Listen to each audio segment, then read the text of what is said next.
gue coba main. Sebelum artis-artis nih denger ya, sebelum artis-artis pada main golf, gue tuh driving, udah turun lapangan. Lu usaha juga, lu lu jadi karyawan juga. Oke. Lu usaha juga, usaha lu pendapatannya jauh udah lebih besar daripada gaji lu. Oke. Tapi stagnan nih. Nggak perlu sampai ahli, mahir, pandai banget. Cukup tahu aja. Cukup, menurut gue sih itu. Tapi lu harus tahu bagaimana mendapatkan uang di situ. Udah itu aja. In 5, 4, 3, 2, 1. Welcome back to I Think Podcast. Bang Frans, akhirnya main ke sini. Lu gak pernah ngundang gua. Pernah, cuman kan lu sibuk terus. Di Instagram isinya golf. Gua gak main golf, ya kan? Terlalu tinggi buat gua ngeliatnya. Golf itu olahraga murah, coy. Mana murah dari mana lo? Murah tergantung dari mana orang melihat jadinya ya. Iya. Sudut pandang uang lo sih sebenarnya. Enggak, coy. Umur tuh kan udah nambah. Ya kan. Coba olahraga apa lagi yang lo bisa lakuin sendirian? Apa? Gua tanya sama lo dah. Tapi kan lu belum tua-tua banget, Bang. Iya, tapi komunitas itu udah makin berkurang. Main basket coba. Mau siapa lu? Iya, benar. Main basket 10 orang. 3 on 3 aja masih harus ada 6. Iya. Main bola. Lah rame main bola sama aja. Jadi lu masuk main golf karena bisa sendiri? Karena bisa sendiri. Bisa main sendiri. Bukan karena kan biasanya ada orang quote unquote kalau main golf terlihat seperti naik kasta jadi. Gue tuh dari zaman dulu udah belajar ya. Udah pernah turun lapangan juga. Tapi emang gue nggak bisa. Pas pandemi ini, gue coba main. Sebelum artis-artis nih denger ya. Sebelum artis-artis pada main golf, gue tuh driving, udah turun lapangan. Cuma karena gue ya ngepas aja gitu momentumnya. Jadi seakan-akan kayak gue tuh ngikutin tren. Padahal sebenarnya lu udah main duluan. Walaupun nggak bisa. Oh, jadi cuman just for fun. Yang cuman turun lapangan, iseng, olahraga, cari keinget, udah cuman gitu-gitu doang berarti. Gitu doang. Tawa-tawa sama teman-teman karena ya kita main minimal ngilangin bola lah pokoknya.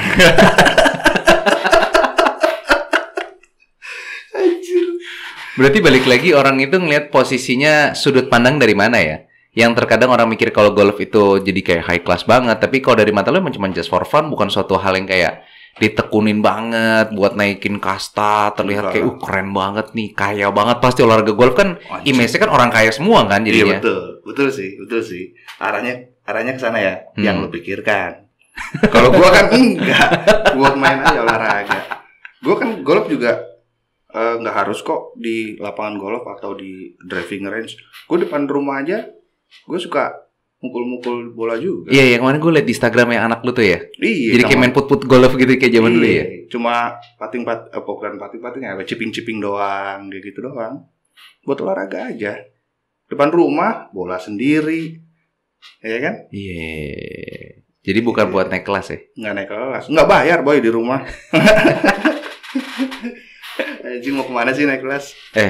Nih Bang, dari gue kemarin tuh sebenarnya gara-gara ngeliat Instagram lo, karena kan kita udah lama nggak ketemu. Terus habis itu gue ngeliat Instagram lo sekarang main golf, dan akhirnya gue ngeliat bahwa salah satu cita-cita lo yang pernah lo ngomongin sama gue bahwa menjadi bisnis ayam, akhirnya gue liat lo masuk bisnis ayam nih. Betul. Dari yang sebenarnya tadinya lo sebagai karyawan, ya kan? Karyawan. Mungkin pertanyaan gue belum sampai ke bisnis ayam dulu nih. Ya kan, ini gue juga akhirnya gue mikir gini, apa yang di kepala lo, kan banyak orang yang menjadi, lu jadi karyawan waktu itu udah berapa lama? 4 tahun? Gua sejak kapan nih? Kalau dihitung dari lulus kuliah lu berapa lama? Udah 8 tahun kira-kira. 8 tahunan kan? Nah, gimana caranya lu akhirnya bisa melepaskan? Karena kan banyak orang yang kalau misalkan background dari karyawan mau masuk bisnis, itu kan jadi takut tuh kayak kalau gua karyawan tiap bulan pasti gua dapat. Betul. Kalau bisnis belum tentu dapat. Bahkan kadang-kadang bisa drop, bisa bangkrut malah. Betul. Dan lu 8 tahun di situ. Betul. Apa yang bikin lu yakin bahwa gue bisnis deh? Nah, jadi awalnya tuh sebenarnya gue dari 2012 kan gue baru kerja tuh, jadi karyawan.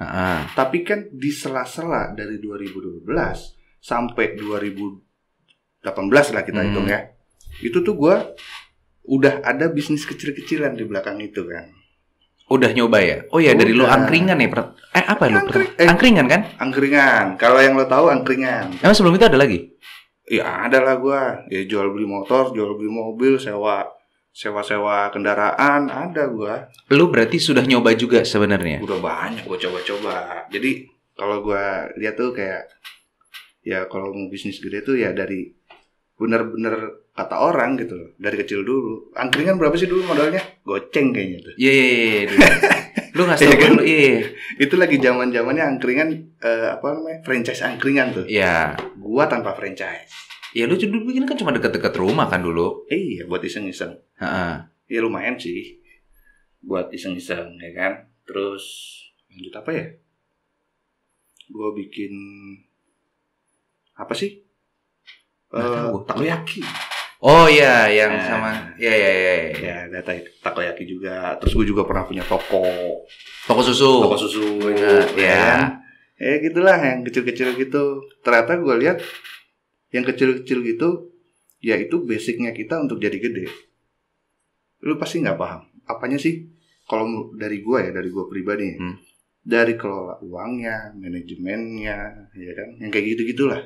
Sehingga jadi sebenarnya pada saat orang yang tadinya dari karyawan takut ke bisnis, karena dia ngelepasin nggak mau belajar dulu ya, atau mereka nggak mau coba yang kecil-kecil dulu. Betul, menurut gue sih kayak gitu.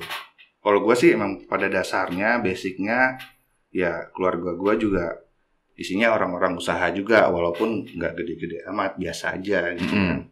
Tapi udah ada sih basicnya, jadi ya dagang lah, ya kan, punya perkebunan gitu kan. Karena ada perkebunan. Terus habis itu akhirnya, lu udah dari belajar berarti kan dari kecil-kecil dulu. Betul. Sampai di titik mana? Kalau misalkan orang pasti akan bertanya gini sama lo, Frans, sampai di titik mana kita sebagai karyawan boleh atau mulai bisa berpegangan bahwa kayaknya udah bisa deh kita bisnis. Tolak ukur lo apa waktu itu sampai lo akhirnya kayaknya gue udah mulai bisa deh nih coba bisnis untuk lepas pertama kali dari pekerjaan. Gimana lo? Lo kan udah belajar. Iya. Lu udah belajar. Sampai akhirnya kan sekarang lu full nih. Jadi pembisnis. Sedangkan orang kan walaupun udah belajar, walaupun udah tahu, mungkin di luar sana pun mungkin ada juga yang kayak lu. Ada juga yang kayak lu sebenarnya udah coba kecil dari online. Biasa tuh online shop, jual makanan kecil-kecilan. Tapi kekhawatirannya mereka bahwa masih tetap sama lagi bahwa bisnis ini bisa nggak tiap bulan menghasilkan sama kalau gua kerja.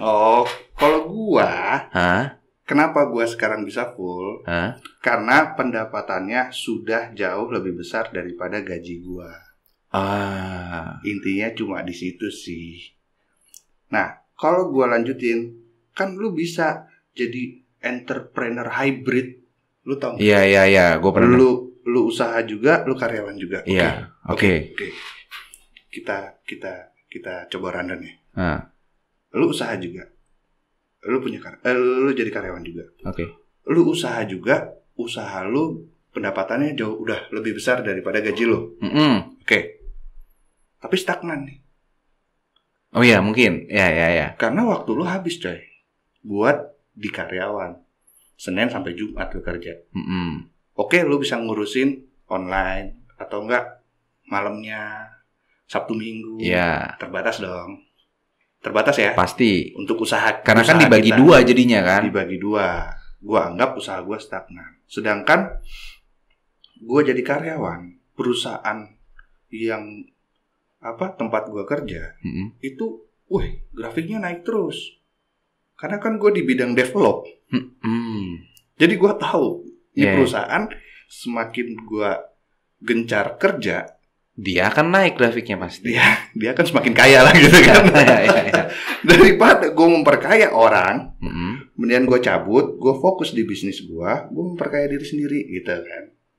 Sehingga akhirnya yang tadi lo bilang ya, bahwa yang dibilang waktunya nggak ada atau bisnisnya stuck, lo sekarang punya ketambahan waktu untuk mikir itu. Betul. Walaupun badan gue nggak ngapa-ngapain di rumah. Iya. Tapi otak gue tuh minimal larinya ke sana. Karena kan kadang-kadang juga itu kan, ada banyak orang akhirnya berpikir pada saat kalau lu masuk bisnis, berpikir jadi kayak bingung harus kerjanya apa. Betul. Karena dari rundown-nya pasti beda. Betul. Karena kalau misalnya kalau kita kerja, itu kan kayak lu udah punya gue bangun jam sekian, gue harus mandi, gue berangkat, masuk ke, terus tiba-tiba bisnis kan jadi berantakan total kan. Betul. Itu akhirnya kadang-kadang juga membuat orang juga jadi stres juga, kayak ini gue kerja atau enggak sih? Iya betul. Jadi kadang-kadang kan takutnya apa nanti gue lihat orang jadi kayak pengangguran ya, kok waktunya nggak jelas, kayak gitu kan. Depan pagi-pagi keluar rumah bawa koran, kan? Bawa buku, bawa kopi, merokok. Tetangga lihat, ini orang pesugihan apa ya? Ini orang ngepet di mana, ya kan? Klaster mana yang dikepetin? Tapi padahal yang orang nggak lihat bahwa otak kita yang jalan sebenarnya kan. Betul. Iya. Kita mikir di situ kan sebenarnya, karena balik lagi mungkin kalau gue bisa sama udah, kalau kita di bisnis ini kan fisik kita sama otak kita lebih banyak kepake otak kita daripada fisik kita sebenarnya. Betul.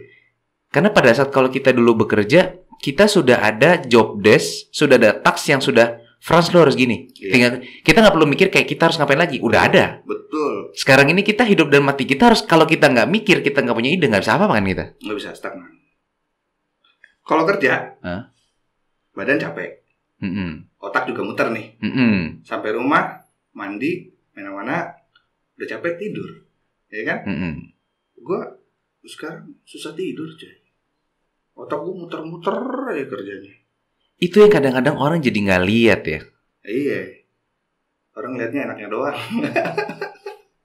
Iya, karena orang pertama kali pasti ngeliat kayak bahwa oh ini enak banget jadi pembisnis, apalagi orang pasti ngeliat kayak mungkin beberapa orang ngeliat lu sekarang kayak enak ya Frans, lu bisa main sama anak lu, lu bisa punya waktu buat keluarga lu, wah udah sukses banget deh lu segala macam, jadi berpikir bahwa kayak wah lu udah kaya banget, apalagi kan orang, iya kan, iya nggak sih sering banget kan orang gitu kan, kayak lu masuk pembisnis tuh kayak kita dianggap tuh udah kayaknya udah kayak lu miliuner gitu, padahal di belakang sih kita lagi mikir kayak ini gimana ya, ini utang siapa yang bayar, listrik gimana bayarnya. Kan? Cuman kayaknya orang-orang itu punya image bahwa pada saat lu terjun masuk bisnis itu menjadi seorang yang kayak wah lu super. Bener. Biasa aja sih sebenarnya. Sebenarnya biasa aja sih. Nggak ada bedanya. Ya umuran gua 30, ya pendapatan gua kayak orang umur 50-an lah. Gitu aja. Bedanya cuma di situ doang, ya kan? Ya kita nggak ngapa-ngapain. Ya gajinya setara sama direktur, itu aja. Kita nggak ngapa-ngapain. Tapi mungkin itu tapi benar-benar. Tapi mungkin gini, mungkin yang harus digarisbawahi adalah kita nggak ngapa-ngapain mas secara fisik. Secara fisik. Tapi secara otak kita, setuju nggak sih kalau kita jadi pembisnis, otak kita bahkan muter dari Senin sampai Minggu loh kadang. Oh iya dong, iya dong. Kalau nambah hari bisa tuh. Iya. Abis Minggu apa gitu. Bener. Bisa. Sedangkan kalau orang-orang mikir kalau kayak kita di posisi kita gini, kalau karyawan kayak lu enak ya, kerja santai. Nggak, fisik lu nggak capek, bangun bisa jam 8, bisa jam 9, enak banget ya gitu. Enak. Iya enak, bener. Iya, kan? Enak. Secara bangunnya emang enak, tapi dia nggak tahu prosesnya kita, perjalanan kita mungkin kayak tadi malam lu bisa tidur, mungkin kita tadi malam masih mikir, kita masih ngulik lagi harus ngapain, itu yang nggak pernah dilihat sebenarnya. Tapi ada hari-hari tertentu yang bikin kita benar-benar bangun pagi dan harus mandi pagi, coy. Apa? Ada, gua. Hari apa? Hari kalau mau main golf. Karena ketemunya kadang-kadang tuh jam 6 ya di lapangan. Anjir kata gue nih. Gue habis subuh mandi nih kata gue, ya enggak? Iya sebatas itu sih gue harus mandi pagi. Tapi balik lagi berarti kegiatan terkadang nah yang kayak gitu walaupun hal kecil ya, walaupun kayak hal kecil kayak tadi lu bilang bahwa main golf terus harus bangun pagi segala macam, itu adalah kegiatan yang kita susun sebenarnya. Betul, kita yang nyusun sih. Bener ya? Betul. Nah itu kan sebenarnya walaupun terkesan kayak lo cuma main golf doang, kita sendiri akhirnya harus memikirkan kapan kita refreshing, kapan kita mikir. Betul. Tapi waktu kita karyawan udah jelas, Senin sampai Jumat mikir, Sabtu Minggu refreshing, udah itu udah pakem yang pas udah. Tapi nggak seru ya? Nggak seru ya? Ini kalau dari sudut pandang gue ya kurang sebenarnya. Kurang ya? Karena monoton nggak sih lo? Iya monoton. Itu pas gue kerja di salah satu perusahaan di Pantai Indah Kapuk. Anjir, bertahun-tahun coy. Bayangin tiap pagi nih, habis bangun subuh 5:30 tuh harus gue udah mandi. Bertahun-tahun kayak gitu. Gue tuh tiap hari anjing mandi. Gue udah berangkat 6:30, sarapan jam 6 ya kan. Iya udah sampai udah di luar itu kan. Iya, kayak anjir gue kayak robot nih ya kan. Ya kalau sekarang enggak sih. Ya kayak lu lah, nggak ngapa-ngapain. Lu ngomongin orang lu sendiri kayak gitu. Enggak, Tapi gini loh, abisnya terkadang gue sering ngobrol juga. Gue sering bilang bahwa pekerja menjadi karyawan pun juga tidak salah. Tar, yang tadi gaji-gaji cut aja ya. Bisa ada gitu, nggak ada cut. Oh serius lu? Nggak ada cut gitu di sini. Aduh, enak coy. Sumpah ngeledek orang ini. Gue bercanda coy. Apa. Enggak, tapi bener, maksudnya gini. Gua makanya di sini pun gue juga mungkin kita lurusin juga bahwa pada saat kalau kita sebagai karyawan pun juga tidak salah sebenarnya. Enggak salah. Enggak ada yang salah. Gue selalu bilang bahwa karena gini, tidak semua orang pun juga dibekali dan diberikan emang mentality untuk berbisnis. Betul. Karena kalau misalkan kita bilang, misalkan contoh kayak tadi bilang bahwa dengan usia lu sekarang pendapatan setara direktur, berarti sebenarnya pendapatan kita bisa dicapai juga sebagai jadi karyawan sebenarnya. Bisa. Cuman dengan cara yang pasti berbeda. Betul. Nah, tapi yang mungkin yang harus diketahui adalah pada saat memilih jalan itu ya jangan komplain. Pada saat lu jadi karyawan pun kayak, kok lama banget sih kalau jadi lu enak. Sedangkan pada saat jadi lu karyawan pun lu juga bisa. Lu jadi direktur, lu jadi CEO. Bisa. Itu bisa nyampe sebenarnya income di kita tuh bisa.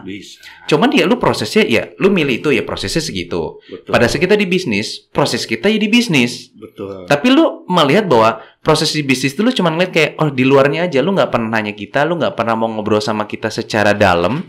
Capeknya, susahnya, stresnya, lu nggak pernah tanya. Betul. Tapi lu melihat bahwa kayak gue jadi karyawan stres tapi gue ngeliat lu enak. Udah cuma sebatas kayak lu cuma casing aja lu lihat. Tapi lu sadar gak sih? Apa? Kayak gue nih, anggaplah gue seorang pengusaha gitu ya sekarang ya. Gue juga pengen lu jadi karyawan lagi, anjir. Gak bohong gue. Apa yang lu kangenin? Apa yang lu kangenin? Iya, banyak temen. Lu pengusaha temennya dikit. Kalau karyawan tuh minimal ke kantor tuh banyak teman ngobrol gitu. Kalau gue sih, apa? Kalau gue yang gue kangen nih, pada saat kalau dulu pas gue masih kerja, itu tuh kita kalau udah jam makan, kita udah gak mikir apa-apa, bener gak? Oh iya benar.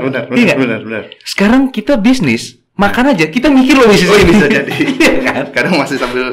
Iya, itu gitu yang sehingga akhirnya kadang-kadang gue juga mikir kayak, jadi pembisnis pun kalau lu bilang enak kita bangun dan masalah jam, ya. Tapi kalau lu tanya proses berpikir, kita nggak pernah stop loh sebenarnya. Capek sih. Lu sebenarnya pada saat gue selalu bilang bahwa pada saat lu jadi karyawan, enak lu adalah lu salah atau benar. Lu lagi gagal atau nggak dalam pekerjaan lu akan digaji sama. Betul. Tapi kalau kita salah ngambil step, mati di bulan itu deh. Betul, coy. Cicilan tiba-tiba nggak kebayar, ya kan? Betul. Ya kan? Dapur tiba-tiba istri minta dapur ngebul, tiba-tiba ngebulin nggak kayak biasa, gitu kan? Tapi kalau lu pada jadi karyawan, lu salah atau mentok ya, paling cuma dimaki sama atasan lu. Betul. Tapi akhir bulan nggak mungkin karena lu salah terus habis itu bos lu bilang lu, oh gue potong lu senak jidat, nggak bisa. Di perusahaan gue yang kemarin dipotong. Anjir jahat banget sumpah. Jahat banget. Nggak, tapi mostly kalau kita ambil kan rata-rata seperti itu kan bang. Iya. Mostly begitu. Iya kan. Mostly misalkan, begitu. Let's say contoh lu masuk perusahaan lah. Merugikan perusahaan. Kalau misalkan emang cuman lu salah-salah dikit nggak mungkin langsung potong. Betul. Tapi kita bahkan di bisnis salah sedikit step aja. Iya. Kemana-mana lu. Lewat sehari aja itu bisa. Iya. Bisa kacaunya tuh. Sebulan, setahun. Kadang gini, kalau kayak di bisnis gue ya, anggaplah gue melalaikan sesuatu untuk penekanan wabah. Itu biayanya nggak mahal. Anggaplah 1,5 juta. Sorry. Sebelum gue potong. Sebelum ngomong panjang bahwa bisnis lu apa dulu sih sebenarnya? Nah itu dia biar orang tahu dulu. Lu bisnis apa? Gua bisnis orang kampung lah. Aduh kan. Cuma punya peternakan ayam doang. Cuma. Ya gitu. Oke, berarti kalau di lu itu berarti lu lalai apa yang paling kecil tapi dampaknya parah buat lu? Itu lalai tuh. Anggaplah kita modalnya cuma 1,5 juta. 1,5 juta ya untuk penekanan wabah gitu kan ceritanya. Oke. Kita nggak ngelakuin itu sekali aja misalnya. Lupa misalnya, itu bisa mengurangi profit bisa sampai 100 juta coy. Padahal cuma 1,5 tuh. 1,5 juta dong. Lu lalainya cuma segitu. Iya. Atau enggak setengahnya di 750.000. Bisa ngurangin profit puluhan juta. Rugi kan? Iya. Ya iya. Lalainya kecil, dampaknya gede. Nah di usaha gitu. Nah itu yang kadang-kadang mungkin yang gue pengen sharing, makanya gue ngajak lo juga bisa ngobrol di sini. Gue nggak bilang bahwa orang-orang di luar sana atau di bisnis bahwa ada yang pengen jadi terkesan keren ya. Tapi banyak banget sekarang yang di anak muda seumuran kita di 30-an kayaknya kalau jadi entrepreneur tuh keren. Sukses, keren, kaya raya, yang pengen ditunjukin bahwa suksesnya udah punya apa saja. Sedangkan yang gue pengen share ke orang adalah untuk kita nyampe di situ, itu tuh butuh proses yang panjang. Karena gue selalu bilang sama orang bahwa lebih baik kita sharing gak enaknya supaya lu tahu daripada lu cuma tahu enaknya doang. Karena kalau enak tuh nggak perlu belajar. Nggak perlu belajar. Itu yang gue belajar juga dari Raymond. Raymond selalu ngasih tau gue bahwa Raymond siapa sih? Apa? Itu yang di belakang kamera. Oh iya. dia selalu ngomong sama gue bahwa kayak dia lagi main game dong. Iya. Selalu gitu. Kalau ditaruh mic dia ngomong di situ. Mobile Legends nih. Tangga PUBG nih. Kalau PUBG tangannya begini. Nggak, itu yang dia suka, yang kasih tau gue bahwa kalau orang hidup enak itu nggak perlu belajar. Semua bisa hidup enak. Tapi lu perlu belajarnya dari hidup susah. Betul. Nggak semua orang bisa nerima. Nggak semua orang bisa nerima. Nah, menurut gue apalagi kalau emang lu mau terjun jadi entrepreneur, apalagi lu juga kondisi masih muda, lu nggak perlu ngikutin orang. Menurut gue ya, ini pendapat gue, lu nggak perlu ngikutin orang yang mereka nunjukin bahwa kemewahan atau enaknya saja di dalam dunia bisnis. Karena suatu saat nanti kalau lu sukses, lu juga itu nggak perlu belajar, lu nggak perlu nonton YouTube, lu nggak perlu cari bukunya, lu dikasih mobil enak, ya lu pasti suka, udah. Betul. Rumah mewah lu pasti suka, nggak perlu belajar. Nggak perlu belajar. Yang lu pelajar kayak tadi, gara-gara gue nggak keluarin duit 750.000, rugi 50 juta. Iya betul. Cara mulainya harus jual ke siapa? Berapa kali ditolak? Berapa kali bisa diterima? Apakah emang dalam setahun bisa langsung kaya? Nah itu kan sebenarnya juga. Karena gini, kita punya bisnis di industri amat sangat berbeda nih. Gue main di jasa, lu main di peternakan. Lu bener-bener ada kelihatannya. Tapi gue rasa coba, pasti lu pun juga untuk main bisnis ini tidak semudah seperti kayak orang lihat kan. Kayak lu terjun langsung kayak, oh udah menghasilkan ya. Udah punya peternakan, udah banyak ayamnya ya. Udah punya gaji karyawan. Gak semudah itu pasti kan? Enggak semudah itu. Enggak semudah itu. Apalagi juga lu kuliahnya bukan di bidang peternakan lagi. Gue kuliah teknik sipil. Iya. Magister. S2 lagi. Gue punya satu teman lagi loh. Apa lagi? S2, magister. Apa? Dia udah jadi manajer di salah satu perusahaan BUMN. Sekarang dia punya kebun. Gak kerja lagi. Serius? Iya, Nyoman. Bang Nyoman? Iya. Nyoman lu harus nonton ini. Dia bisnis apa jadi? Pengkhianat teknik juga sama kayak gue nih. Jadi bisnis apa dia akhirnya? Kebun apa? Kebun apa ya? Pokoknya dia punya perkebunan lah berapa hektar gitu. S1 teknik juga kan? Teknik, bareng sama gue, kumlot. Oh pinter banget. Oh, iya, Bang Nyoman pinter banget. Iya. Bang Nyoman pinter banget. S2 yang paling tinggi lah kumlot ya? Kumlot juga ya? Iya. Ya udah, pokoknya dia kumlot. Dia pinter lah, yang penting dari S1 pinter lah kalau itu. Bang Nyoman gue tau pinter. Ya, gue bilang dia salah jurusan lah. Terus dia bilang ke gue, lu juga. Yang satu pertanian, yang satu peternakan. Tapi sebenarnya nggak ada salah kan? Maksudnya gini loh. Terkadang ada orang juga mikir bahwa pada saat lu kuliah A, terus habis itu lu harus jadi A. Enggak dong. Iya kan? Enggak dong. Santai aja lu sih. Maksudnya lu juga bisa, lu Bang Nyoman bisa menunjukkan juga bahwa lu juga S2 di teknik dan akhirnya lu nyemplung di sini. Bukan berarti pada saat lu tidak punya ilmu itu dan lu nggak bisa berbisnis itu sebenarnya kan? Intinya lu mau belajar atau nggak lagi kan? Betul. Kalau menurut gue mungkin, aduh jangan deh gue ngomong ini. Gue pengen ngomong sebenarnya. Apa? Kuliah itu ya salah satunya buat ngasah otak kita aja sih. Biar otak kita tuh tajam. Itu aja sih. Benar. Nggak melulu soal ilmu baru yang kita dapat ya kan, untuk kita aplikasikan di dunia pekerjaan. Nggak melulu soal itu kan.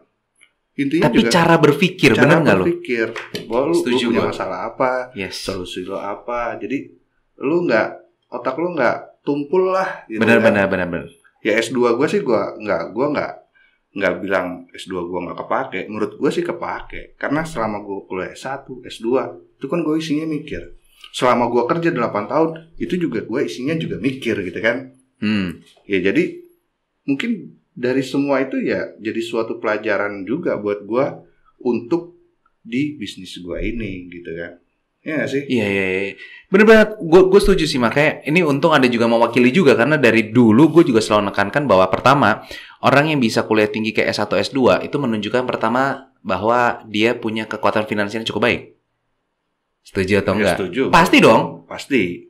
Makanya dari dulu gue selalu menekankan juga bahwa tidak selamanya, bukan pasti ya, tidak selamanya orang yang lulusan S2 itu pasti lebih pintar daripada orang lulusan S1 atau yang mungkin gak kuliah. Betul. Gua. Jadi, lu kuliah tinggi belum tentu menentukan kepintaran lu, tapi bagaimana menyelesaikan masalah, bagaimana lu melihat masalah, jalan keluarnya gimana, mikirnya gimana, memang kita lebih baik. Kenapa? Karena diasah lebih lama. Itu aja simpelnya. Kalau teknik sama kali ya. Iya. Kan ilmu pasti ya. 1 tambah 1 2 gitu. 1 tambah 1 2. Atau nggak lebih karena belajar culture lagi kan? Seperti kayak waktu lu kayak di teknik mungkin terbiasa disiplin. Jelas yang kayak tadi ilmu eksak yang 1 tambah 1 2. Di bisnis kadang-kadang kita butuh orang yang disiplin seperti itu jadinya. Jadi yang tadi lu bilang bahwa apakah orang teknik terus itu tidak bisa masuk bisnis, atau misalkan orang teknik tiba-tiba masuk perkebunan, bukan masalah dia belajar teknik terus habis itu kok nggak nyambung di perkebunan, tapi mungkin karena dipakai gue bisa mikir, menyelesaikan masalahnya, ilmunya tinggal belajar lagi. Enggak dong, ilmunya. Belajarnya sedikit aja. Rata-rata sih kalau itu ilmu manajemen ya. Manajemen perusahaannya lah kita anggap gitu ya. Yang ngerjainnya orang-orang yang pro di bidangnya lah. Emang lu kira gue ngerti soal ayam? Kagak. Ya ngerti sedikit, paham sedikit. Tapi gue mempekerjakan orang yang jauh lebih paham, yang sudah puluhan tahun kerja di dunia itu. Bener nggak? Iya. Masa gue sendiri mikul pakan, gitu kan, ngeliatin ayam ini sakit apa nih anjir gitu. Gue juga nggak tahu nih. Nge-YouTube dulu. Iya kalau ada sinyal. Soalnya kagak ada sinyal. Lu bayangin, sinyal itu hilang jam 11 sampai jam 3. Nanti ada lagi. Ini benar atau enggak? Ini benar. Serius hilang lagi. Iya. Gak bohong gua. Pokoknya lu terik matahari, lu lagi terik-teriknya nih, hilang sinyal. Kalau enggak hujan deras, hilang sinyal. Udah, sama jam-jam tertentu baru ada. Jadi sedih banget. Gue kalau di sana mau main game susah nih. Kayak dia. Iya, berarti oke. 1, berarti lu berbisnis bukan berarti lu harus mahir sekali di bidang itu. Karena mungkin kuncinya adalah bagaimana kita bisa percaya dan bagaimana kita bisa rekrut orang bahkan yang lebih pintar kan? Iya dong. Jadi kita juga kita berarti di bisnis pun juga jangan pernah takut sama orang yang lebih pintar daripada kita. Berarti. Enggak perlu. Lah teman gua ada tuh yang dagang baju kan nggak harus bisa bikin baju. Bener nggak? Iya bener nggak? Ya kan dia nggak harus bisa nggak perlu kan? Jadi kan dagang baju. Dia tahu modelnya, kasih aja sama orang yang bisa bikin. Nih gue model kayak gini nih, lu bikinin nih. Berapa? 1.000 misalnya gitu ya. Udah dijual. Jadi menurut lo adalah pada saat orang turun di bisnis, minimal lu cukup tahu aja ya. Nggak perlu sampai ahli, mahir, pandai banget. Cukup tahu aja. Cukup, menurut gue sih itu. Tapi lu harus tahu bagaimana mendapatkan uang di situ. Udah itu aja. Bener gak sih? Iya. Apapun itu, coy. Apapun itu. Kita punya UMKM, ya kan? Iya. Gak tahu ya. Kalau gue nggak bisa, coy, masaknya. Iya. Lu bisa nggak masaknya? Enggak. Iya kan? Iya. Tapi bener. Abis lu ngomong itu, gue juga main di F&B ya. Gue nggak bisa masak. Tapi gue bisa jualin pasakannya. Ya udah, ya kan? Tapi kita tahu ada duitnya di situ ya. Kan? Dan kita senang di situ ya. Dagang, gue seneng dagang. Gue juga pengen bikin dagangan lagi sebenarnya. Yang ketemu sama customer gitu kan. Gue kalau di peternakan ini kan gue gak ketemu customer. Ya karena customer gue sendiri pun ya orang perusahaan kan, karena gue bermitra sama perusahaan. Oke, ya lu gak ketemu customer karena bisnis lu jadi kayak langsung ke B2B, gak ada B2C-nya. Langsung bisnis to bisnis, jadi klien-klien beres selesai. Iya betul. Nah, kalau kayak F&B gitu kan. Ya kita tiap hari kita ketemu orang yang berbeda, kita ketemu dengan manusia-manusia yang beda kalau di F&B. Betul. Lucu sih. Lucu. Makanya bisnis gue rata-rata ketemu orang baru semua bang. Dari F&B gue ketemu orang baru. Di pelatihan gue ketemu orang baru. Di pelatihan bahkan sekali ketemu kalau kita nggak pandemik bisa 100, 200, 300 orang.